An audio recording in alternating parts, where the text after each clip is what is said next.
NBC5 investigates what will happen next to Chicago gang kingpin and killer Larry Hoover 24 hours after his life sentences were erased by President Trump. Now, Hoover is being processed out of the federal Supermax prison in Colorado and into an Illinois prison where he is expected to ask for parole from a 200-year state sentence. Our investigative reporter Chuck Gowdy on the story has some answers for us tonight. Chuck? Allison, at age 74, gangland leader Larry the King Hoover has spent most of his life behind bars. Tonight, if history holds true, prison is where Hoover will spend the remainder of his life. Hoover cannot leave his past, is what the Illinois Prisoner Review Board said just 3 years ago when he asked for parole.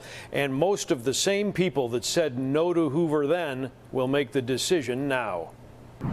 Larry Hoover had already been arrested more than a dozen times when he kidnapped and killed a drug dealer in this Englewood alley in 1973. William Pookie Young shot between the eyes, dead at age 25 for stealing drugs from Hoover's gangster disciple street gang. Hoover sentenced to 200 years in state prison. He would later be convicted of numerous federal crimes as the leader of a murderous drug gang spanning 36 states and commanding a criminal army of 30,000 soldiers. With this stroke of a pen by President Trump yesterday, Hoover's 6 federal life sentences were commuted. His son thankful tonight. I think he's been a political prisoner because of the power that he possesses. When Larry Hoover leaves the Supermax prison here in Colorado, where he has been in solitary confinement, it will be in the custody of Illinois officers who will return him to a maximum security state prison. But in Illinois, Hoover is eligible for parole and return to the streets, a benefit that was denied him numerous times, most recently in late 2022. The parole board noting Hoover's role in this riot at Pontiac Prison in 1978 and his use of a decoding dictionary in his cell in 2017, seeming to support the belief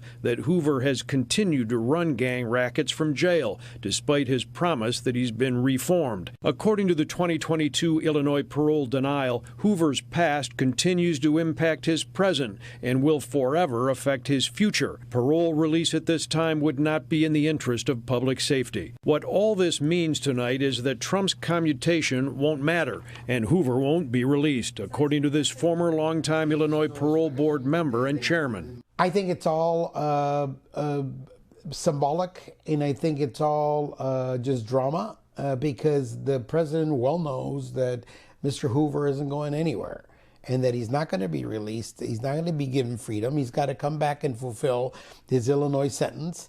I think he's trying to impress his friends, Kanye West, other celebrities who have been pushing for this pardon, but it's a Pyrrhic victory. He, at the end of the day, isn't going anywhere. Just a couple years ago, when Hoover last came up for parole, the state board denied release by a vote of 10-1. That single parole board member on Hoover's side is no longer on the board, but a majority of the others are, and they voted against Hoover's release less than 3 years ago. This time, they will be the only people standing between Hoover and freedom. Allison? Chuck, thank you.